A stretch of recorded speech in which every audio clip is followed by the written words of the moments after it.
harapan ko in the flesh. Kasi nasanay ako na virtual lang po yung kitaan namin ni Re. Ang tagal ko na pong kaibigan ito. Siyempre, very credible po pagdating sa tax issue. Professor Mon Abrea is in the house, ang Chief Tax Advisor po ng Asian Consulting Group. Magandang umaga sa iyo, Mon. Nice to see you in person again. Magandang umaga, Alvin and Ma'am Doris. Finally, nakita ulit tayo. Hindi po ito napermi sa Pilipinas, partner. Palagi nasa abroad ni Re. Actually, ikaw din nakikita kita pag nasa ibang bansa. Sa post. Sa post lang. Sa ibang bansa. Ikaw talagang madalas, partner. Kung sa Spain, kung saan-saan sa Europe. Sana all. Sana Ito bahagi talaga ng advokasya natin dun sa pag-promote ng foreign investment sa Pilipinas. At the same time, kinukuha natin yung mga insights nila. Bakit iniiwasan nila yung Pilipinas? Or bakit gusto nila sa Vietnam, hindi sa Pilipinas? Pilipinas. At yun ang Oo, kaya yun ang baon ko dito, mga tax policy proposals. Kasi nga, kailangan pagtrabahuhin natin ng Kongreso at pakinggan tayo ng gobyerno. But you also worked with government. No. Only as a Private partner, lang talaga. yes. Partner lang. Pero ibig sabihin, sinusulong mo rin yung kapakanan ng bansa when you go abroad. Yes. Parang Without pinupromote government mo. funding. Without akala ko nga partner ka ng We work as Department an of advocacy partner pero lahat cost namin. Walang sinashoulder ang government. Wow, ang galing ano. So parang akala ko naman may bayad sila partner sa gobyerno. Wala po kaming kontrata. So walang kontrata. Okay. pero ang sinusulong po ni Mon ngayon ay yung tungkol po sa travel tax. Ano po, nabalitaan nyo naman siguro, 'di ba, si Congresswoman Sandro Marcos. May nilatag yan na dapat tanggalin na yung travel tax. Correct. Ano bang vision nun? Tama ba siya? Actually, kung babalikan natin, para po doon sa mga pinanganak noong 1977. 74 ako. 77 ka ba? Hindi. Ano, 82 ako, 82. Itong martial law, merong tinatag o inimpose ang travel tax para hindi tayo bumiyahe. Para yung dolyar hindi lumabas sa Pilipinas. Ayun pala purpose nun? Yes, to regulate traveling abroad. So, 1977, that was necessary, that was needed, but 2026 na.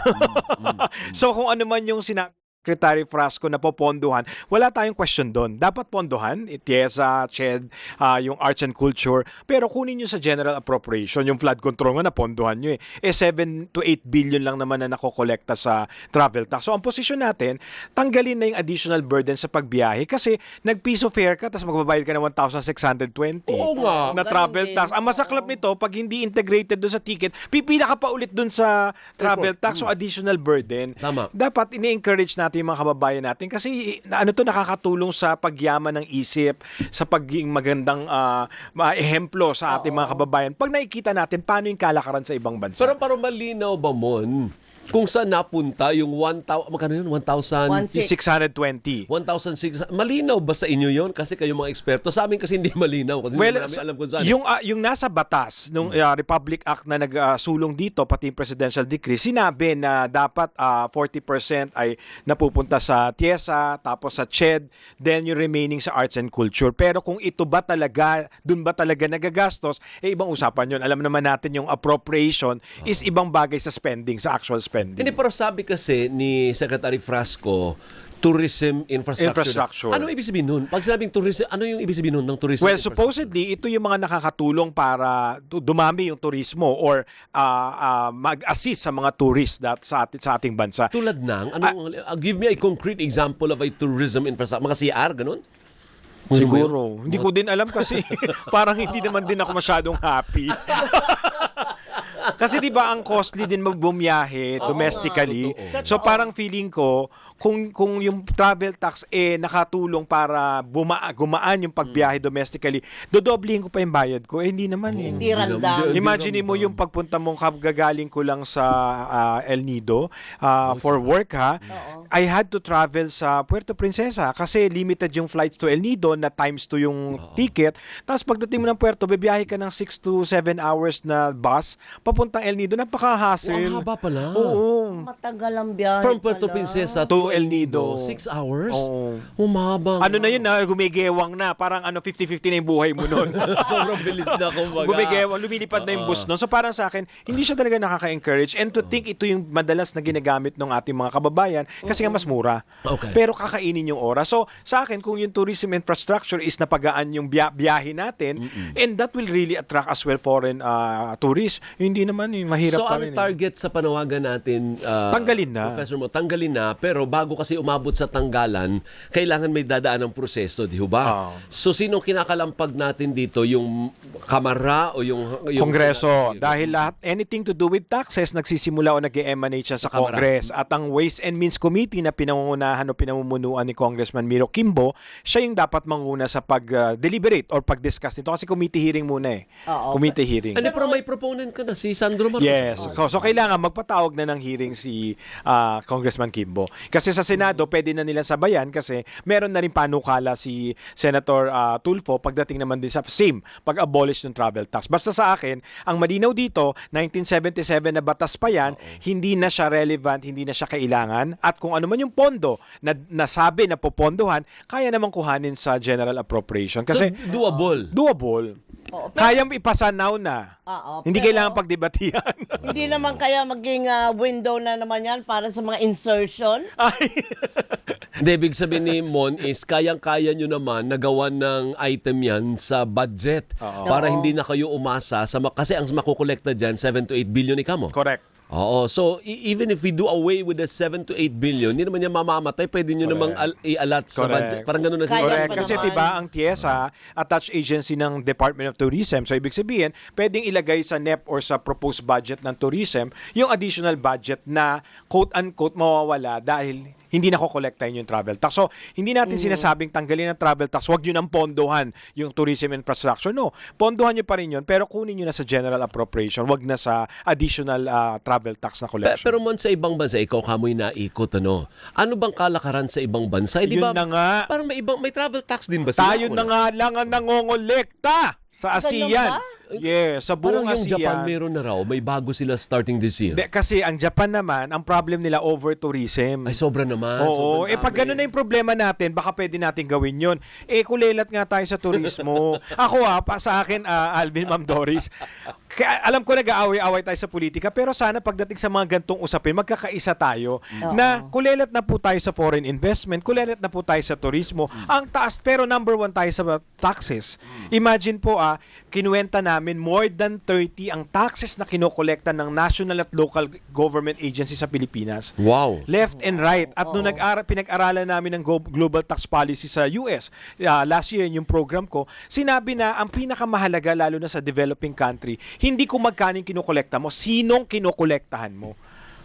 At yun yung malungkot, kaya isa sa panukala natin, itaas yung income tax exemption from 250,000, itaas sa 1 million. Hayaang kumita ang bawat Pilipino ng 1 million na wala mo ng buwis. Kasi sa Singapore, ito na naman tayo sasabihin nila, puro ka na lang Singapore, doon ka na lang daw tumira, yung mga basher eh. Talaga. Ang Singapore, until now, meron silang 80,000, bawat citizen up to 80,000 Singapore dollars or more than 3 million tax exemption. Bawat citizen. Paliwanag mo. Ibig sabihin ni Mon Paano yun? Farnares, Paano yun? pag gumita ka ng hindi lalagpas ng 3 milyong piso sa Singapore, wala kang buwis. Tama? Tama pagkakaintindi ko. Ganon. So, kaya sa Pilipinas, Sa atin, kahit- magkano? Sa atin, magkano? 250,000 pesos. Ang sinasabi niya, kahit itaas mo na lang sa 1 milyon, bilang panimula. Panimula. O 1 milyon ang kita mo buong taon, wala ka dapat buwis. Yun ang sinasabi niya. Kasi unang-una, hindi naman tayo parang Canada na kahit hirap ang ekonomiya nila, provided ang healthcare, ang education, magandang infrastructure. Sa atin, kailangan mo sagutin lahat tong gastusin na to. So sa akin, kung hindi kayang i-provide lahat ito ng gobyerno dahil developing country pa tayo, wag muna nating bugbugin sa buwis yung mga tao para nasa kanila yung pera. Kaya nilang sagutin yung panggamot nila, pang-eskwela ng mga bata. Kasi sa Singapore, talagang yung term na care, naramdaman ko kasi meron child care relief. Imagine mo pagka nagkaanak ka, merong additional exemption dahil iniisip ng gobyerno, dadagdag ang gastos mo. At pag nagpaaral ka ng anak, may dagdag na namang subsidy. Kasi iniisip ng gobyerno, magpapaaral ka ng anak. Ay, hindi Sa kasi atin, bahala kanila- ka sa buhay mo. Hindi, sa kanila kasi, kailangan nilang dumami. Mali. Tayo naman, kailangan natin Kumonte. magbawas. Ang dami-dami kaya na kasi opposite. natin. So bubuwisan na marami para mabawasan tayo. Oo, na mali din. Na mali din. Na mali din. Oh. And speaking of taxes, yung isa pa pong pong advokasya ni Sermon is yung sa value-added tax. Yes. Okay. Tingnan po ninyo, sige, ihambing mo yung value-added tax sa iba't ibang kapitbahay Correct. natin sa So Asia. sa ASEAN ulit, at least yung mga kapitbahay natin, wag na muna tayong pumunta ng Europa. Sa ASEAN, tayo may pinakamataas na VAT, 12% VAT. Ang Okay. Singapore 7% lang, ang mga Indonesia, Thailand, Malaysia 11-10% lang. So tayo at 12% highest. Pero ang malungkot na balita, tayo ang pinakamababa ang collection efficiency. Nasa 30 to 40% lang ang collection efficiency ng VAT. Ibig sabihin, maraming leakages, maraming smuggling, maraming hindi nagbabayad ng VAT, habang ang lahat ng presyo ng consumer goods o yung mga binibili ng ating mga kababayan na tumataas ang presyo dahil may 12% VAT. Oh, ay, kaninong kasalanan yun? Yan. Yun na nga, dahil inefficient yung tax administration sa pagkolekta, ang nangyayari na burden tayo sa dagdag na presyo, pero hindi naman pala nila nakolekta yung buwis. So, ang panukala natin, una, ibaba ng 10% para lang maging competitive yung rate. And mag-a-attract din to ng foreign investors kasi kahit ang mga foreigners, nagbabayad sila pag nagnegosyo sila dito. Pangalawa, i-digitalize natin kasi yung electronic invoicing, panahon pa ng previous administration, until now, hindi pa fully implemented. So, dapat i-automate na yan, wag ng mano-mano at habulan ng resibo. So kanino nga may kasalanan? Ulitin ko yung tanong niya. Kanino tong kainutilan na ito na hindi natin hindi tayo tumataas sa collection efficiency? Siyempre, pagkukulang yan ng ating tax administration, ng ating gobyerno. BIR. BIR. BIR. At customs. Kasi ang customs din, nangongolekta din ng VAT at kasama din sa customs and duties. Ang excise, sino nangongolekta? Si customs. Customs din, oo. So, paano pa yung gagawin natin? Papayag kaya ang gobyerno kung gagawin nating 10% o kasi parang sigurista ang gobyerno eh.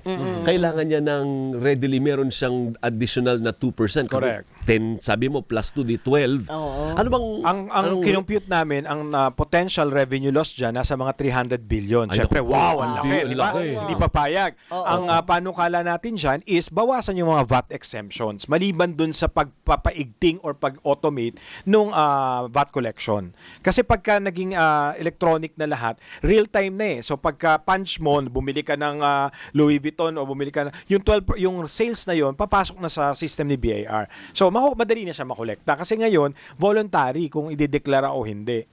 At maraming bakit smuggled. ganun? Bakit voluntary? Kasi ang simula naman talaga, unfortunately, talaga naman nagsimula tayo sa manual, lahat mano-mano, lahat moro-moro sa BIR, diba? Kaya nung unang panahon nga, walang CPA sa BIR, kung sino lang maisipang i-appoint sino lang ang available at handang ibenta ang kaluluwa, sige, dito ka. O mga halangang kaluluwa, nananawagan ng BIR at customs. Pero ngayon, tumaas na yung kanilang professional qualification. Mga lawyers at certified public accountant na. So, mga license na yung mga mandarambong. So, ang kailangan natin is masigurado na walang makakapaglagay o makakapangikil kasi automated na lahat. Kasi ano naman siya, ang tawag doon, electronically, madali naman siyang i-match. And sa lahat ng bansa, especially sa ASEAN, electronic na talaga. Tayo na lang talaga ang, ewan ko ba? Kasi may room for corruption. Yes, the pag discretion. Hindi, saka yung audit. Di ba, sana pag in-audit, makukolekta mo. Hindi, naglalagayan din sila. So, ang ending, ba't ko pababayaran? Antayin ko na lang yung lapitan ako. Kausapin ko na lang. Saka ko bibigay. Ano po? Unlike kung electronic siya. So, sa akin, yung 300 billion na pwedeng mawala, paano yung more than 1 trillion siguro na hindi nakokolekta dahil lang may smuggling, may tax evasion, at corruption sa BIR. Ang dating kasi sa aming mga ordinaryong manggagawa, parang sa amin na lang lahat ang burden. Correct. Palibhasa, wala kaming kalaban-laban. Bago namin makuha yung sweldo namin, kaltas na. So walang kahirap-hirap yung BIR. Nakaupo lang yung BIR doon. Pumapasok lang sa kanyang revenue. Kaya importante din na ma-inform yung publiko kasi sa ating collection ng personal income tax, Alvin, Ma'am Doris, malinaw na ang pumapasan pa rin ng income tax collection, manggagawa o empleyado. 83% withholding tax sa mga empleyado. 83%. Samantalang kaming maiingay na mga professionals, mga licensed professionals, kasama yung mga nasa kongreso, 4% lang ang contribution. At yung mga sole proprietors, yung mga MSMEs, 13%. So imagine mo, yung pie chart ng personal income tax lang, madugo na. Kasi ang dami ng buwis, pero in the end, ang captured lang pala talaga, withholding tax ang manggagawa. Everything else, voluntary kung may konsyensya sila o wala. O kung mahuhuli sila o hindi. Pwede yun ba ang yun? sitwasyon natin. Agoy. Ay, ang dami mong fans. Si Sherry Ann Torres nakamonitor.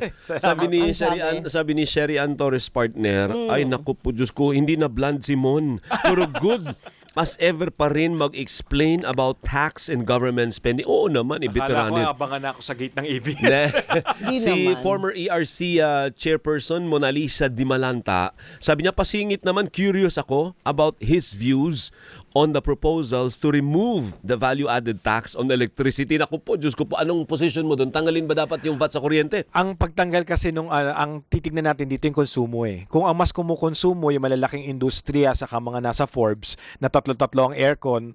So parang feeling ko mas sila magkakaroon ng disproportionate benefit dun sa mas mayayaman at malalaking kapital. So parang sa akin it's really more of subsidy, direct subsidy rather than pagtanggal nung VAT. Kaya maingat tayo dapat sa pagtanggal. Hindi tulad ng travel tax. Talagang ang bulk is nasa economy class eh.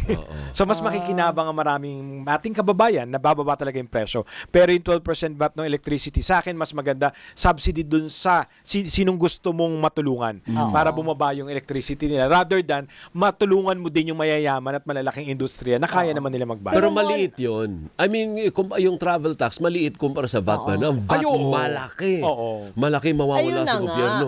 Okay naman wala naman tayong magagawa. Matik na kukunin yun, di ba? Pero bakit hindi nga natin nararamdaman ang benepisyo? I honestly, Ma'am Doris, gusto ko din yung point mo, Alvin. Isa din sa sinusulong natin is sana magawa natin, total puro digitalization tayo at may Oo. DICT tayo. Nananawagan din tayo sa DICT na pag-aralan din na sana yung tin natin parang sa US na maging Oo. social security number na hindi lang buwis ang halaga niya kung hindi pati social benefits na halimbawa si Alvin biglang nawalan ng trabaho, meron siyang direct na makukuhang benepisyo sa gobyerno kasi yung social security number o TIN niya Oo. biglang nawalan ng tax payment dahil nga naging unemployed siya. Dito hindi, pipila ka, maghahanap ka ng congressman or ng Yeah. politiko Oo. or yung access mo sa mga public services kailangan may pirma or endorsement. Sana hindi. Dapat Nakakawala ng dignidad. correct. So dapat ang TIN number or SSN, yun parang sa US, hindi lang siya pangongolekta ng buwis pero pag siguro din na maka-access ka dun sa mga social services or benefits na dapat nakukuha mo dahil mamamayan ka. Hindi Tama. dahil malaki yung binayaran mong buwis. Dapat walang discrimination kung magkano yung binayaran mong buwis. Prof, thank you. Maraming salamat. We run out of time. Pero Very maganda yung insightful. sombrero mo. San Beda. Beda ka ba? Yes, San Beda. Oh, San Beda pala siya, partner. Pero kapatid ko nagbigay. Thank you, thank you. Magaling ang kapatid mo. Wow. Professor, maraming salamat. Maraming salamat. Good luck sa Salamat. inyo sa advocacy ninyo. Sana nga po matupad dahil makikinabang po tayong lahat pag nangyari yan. Huwag kayong mag-alala. Hindi tayo mapapagod at hindi tayo titigil. Ayan. Thank you. Maraming Si salamat. Professor Thank Mona you. Brea po ang Chief Tax Advisor of Asian Consulting Group. Maraming salamat. Si partner si Ann Bustamante Calomarde. Pabati rin daw siya. More than 30 years nang hindi nagtataas ng travel tax ang Japan. This year lang magtataas. Tingnan nyo naman ang cleanliness at expansion ng Narita at Haneda. Yung kita mo, yun lang Kaya naman yung nga. bottom line nun eh. Kung kita mo, gaganahan kang magbayad. Pero kung hindi mo naman kita, tsaka puro sila nakaw, Oh. paano ka gaganahan? Parang finifeed mo yung magnanakaw. Sabi mo, sige, kain ka pa, nakaw ka pa, okay lang sa amin. Ninanakawan ka na Anak ng nga. tinapa talaga. Oh. Ninanakawan ka na nga. Bine-baby mo pa. Kaya nga. Spoiled masyado. Itong mga magnanakaw na ito. Ang kakapal. Sabi ni Ronald Soriano, pakisabi kay Mon, kinukumusta siya ni best friend Rodante Marcoleta. Ay, best friend mo rin ba si Marcoleta, paring Mon? Ha, bakit mo naging best friend? Formally.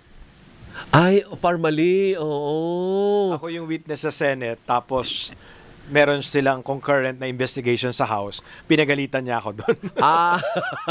Pero may nakasuhan na ba doon? May nakulong na ba sa formally? O Wala nakalabas- din. Wala eh. Parang nakalabas na yung, parang napiyansa rin eh. Wala, nanalo lang si Marcoleta sa Senado.